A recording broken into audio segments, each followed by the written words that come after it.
Το ίδιο είχαν κάνει, ενώ έχουν μπει πλέον και στο γήπεδο, όπως βλέπετε εδώ οι ποδοσφαιριστές του Απόλλωνα. Το ίδιο είχαν κάνει και οι παίκτες του Ολυμπιακού την περασμένη εβδομάδα στον αγώνα στο Τσίριο στάδιο.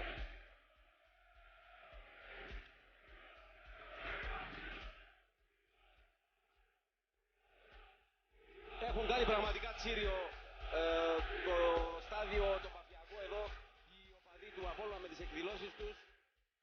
Πραγματικά είναι εντυπωσιακή η παρουσία τους. 2.500-3.000 περίπου.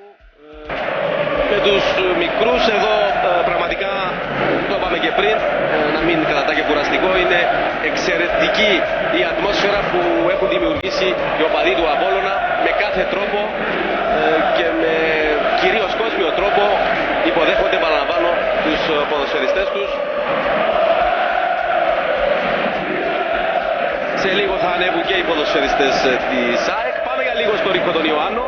Ναι, Θωμά, είμαστε εδώ απέναντι, βλέπουμε ένα πανέμορφο πλάνο, θα λέγαμε, στην κερκίδα του Απόλλωνα με αυτά τα λαμπάκια, δεν ξέρουμε ακριβώς τι είναι. Αστεράκια. Είναι πραγματικά κάτι πανέμορφο, ελπίζουμε να μείνει πάνω στην κερκίδα του Απόλλωνα και να μην ρεχτεί στον αγωνιστικό χώρο. Όταν τα άναψα ήταν μια...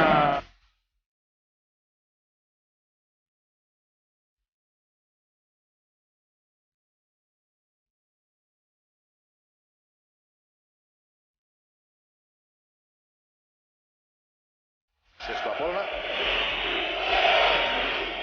Εκπληκτική ατμόσφαιρα πραγματικά.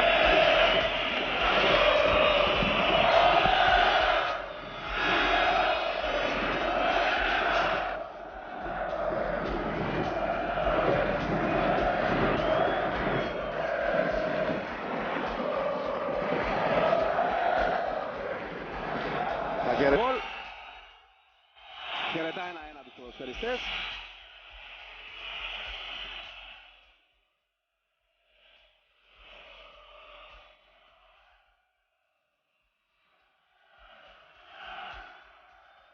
Και περίπου 4.000 οπαδοί του Απόλλωνα, είδατε με ποιο τρόπο, ειδικά οι οργανωμένοι εκεί έχουν φτιάξει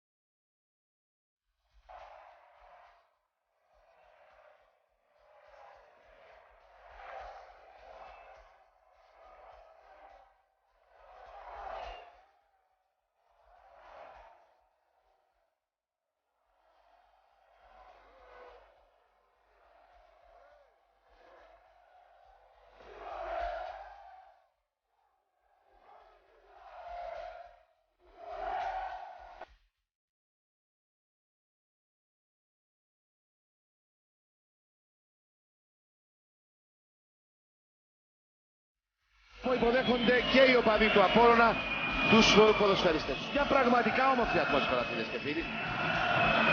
Και δεν ξέρω, δεν υπάρχουν λόγοι, δεν πρέπει να υπάρχουν λόγοι που να μην λειτουργήσει αυτή η όμορφη ατμόσφαιρα μέχρι και το τέλος του παιχνιδιού. Και ένας γαλάζιος, ένας μπλε Άγιος Βασίλης.